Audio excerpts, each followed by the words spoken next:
The battlefield stretched before us like a scar carved deep into the earth. Smoke curled into the sky, thick and black, blotting out the sun, while the distant thunder of artillery shook the ground beneath our boots. The city had once been alive, filled with voices and movement, but now it stood as nothing more than shattered concrete and twisted steel, a graveyard of echoes and memories. For hours we had fought tooth and nail, pushing inch by bloody inch, every step forward paid for with exhaustion, with fear, with sacrifice. By the time we found ourselves crouched behind a crumbling wall at the edge of the square, our squad was running on fumes.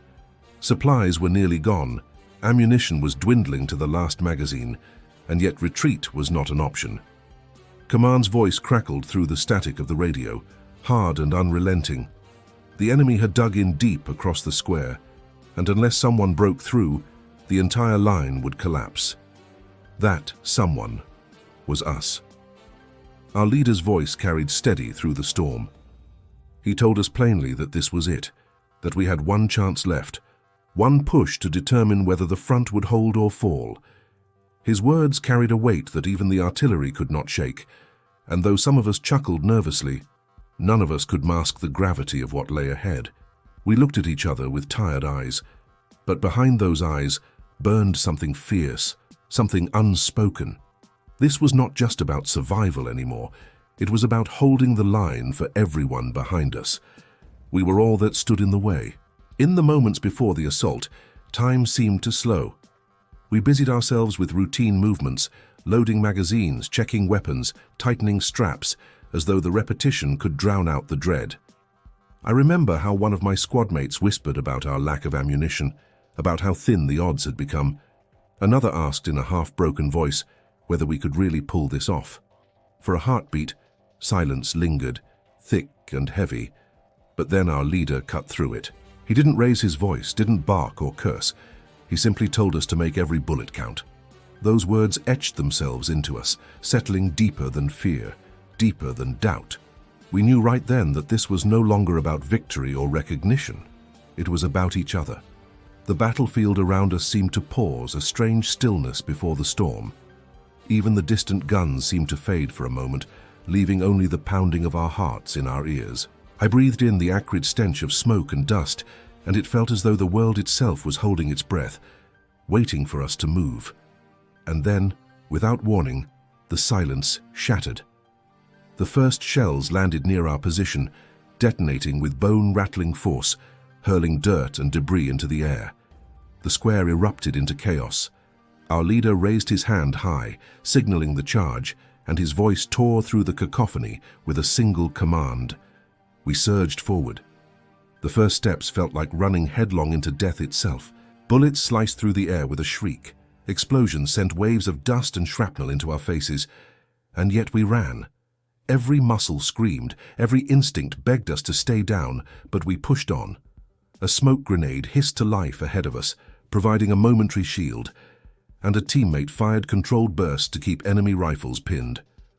Together, we dove into cover halfway across the square, gasping, coughing, hearts hammering against our ribs. One of us shouted that we'd never make it like this, that the fire was too heavy, but the reply came fast and hard. We would not stop. On the leader's mark, we would charge again. That was the rhythm of the push. Chaos, cover, chaos again. We leapt from shelter to shelter, firing, shouting, dragging each other forward, while the enemy poured relentless fire from their entrenched positions. The ground beneath us was torn apart by explosions, fragments of stone and steel raining down. Each step felt like an eternity. Each second stretched thin as though time itself resisted our advance. But inch by inch we moved forward, carried not by strength or by strategy, but by the simple refusal to break. Then came the heart of the battle, a storm so violent that memory itself struggles to hold it together. We rose as one from cover, charging into the hail of gunfire. The world became a blur. Smoke stung my eyes, flames licked the edges of the square, and the sky itself seemed to thunder as though the heavens had joined the fight. One of us narrowly avoided a sniper air shot that split the concrete just inches from his head. Another dragged a wounded comrade out of the line of fire, his own back exposed to the barrage. The squad leader's voice roared above the storm, commanding us to hold together, to keep pushing. It was not strategy anymore, it was survival stitched together by will.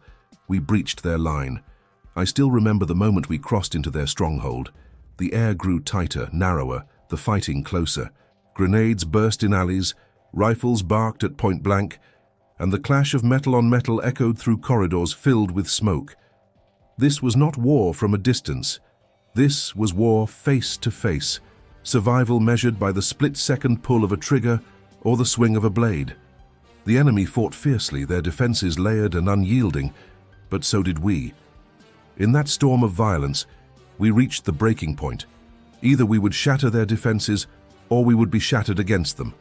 One of us fell, struck hard. The cry went up and panic clawed at our throats, but our leader's command was instant. Nobody gets left behind. We dragged our wounded brother into cover, forming a circle around him, holding the enemy back with furious bursts of fire.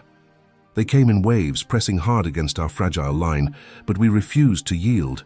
Every inch forward was a battle, every footstep carved from desperation. Our arms trembled, our eyes burned, our bodies screamed to stop. But the will inside us blazed hotter than the firestorm around us. We fought not for glory, but because we could not let each other fall. The final charge came with the rising of a voice hoarse from shouting, but unbroken in its strength. Our leader raised his hand once more, and this time we knew there was no holding back. His command carried more than words. It carried the very essence of our will. Together, we roared and surged forward one last time, storming into the heart of their defenses with everything we had left. Explosions tore through the stronghold as we breached, shockwaves rattling the walls, fire consuming their barricades. It was the peak of chaos, the summit of the storm. And then, silence. It was over. The battlefield that had moments ago been alive with fury now lay still. Smoke drifted slowly upward, curling into the dawn sky. The only sound that remained was our own ragged breathing. We had made it. Against the odds, against exhaustion, against fear, we had broken through. We collapsed among the rubble, bodies battered and spirits drained, but alive. The enemy was gone, their line shattered, their hold broken. The first rays of sunlight broke across the ruins, cutting through the smoke with soft golden light. One of my squadmates laughed weakly, disbelief spilling into the air. Another simply sat in silence, staring out at the devastation with eyes that had seen too much. Our leader did not celebrate. He only bowed his head, weary, knowing the cost.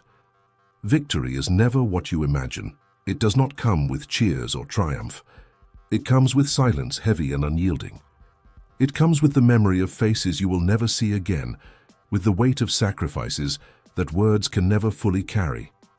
That morning, as the sun rose on a field of broken stone and broken bodies, we understood that truth. We had won, yes, but the victory was not ours alone. It belonged to those who could not rise with us. That push had changed everything. It had saved the line, turned the tide, and etched itself into history. But more than that, it had bound us together in a way nothing else could. We were not heroes. We were not legends. We were simply a squad who refused to break. And that refusal made all the difference. Wars are written in strategies and numbers, in orders passed from maps and command tents. But battles are written in the will of the few who stand when standing feels impossible. That day, in the rubble of a forgotten square, we stood. That day, we became more than a squad. That day, we became the final push that changed everything. That day, Best Squad refused to break.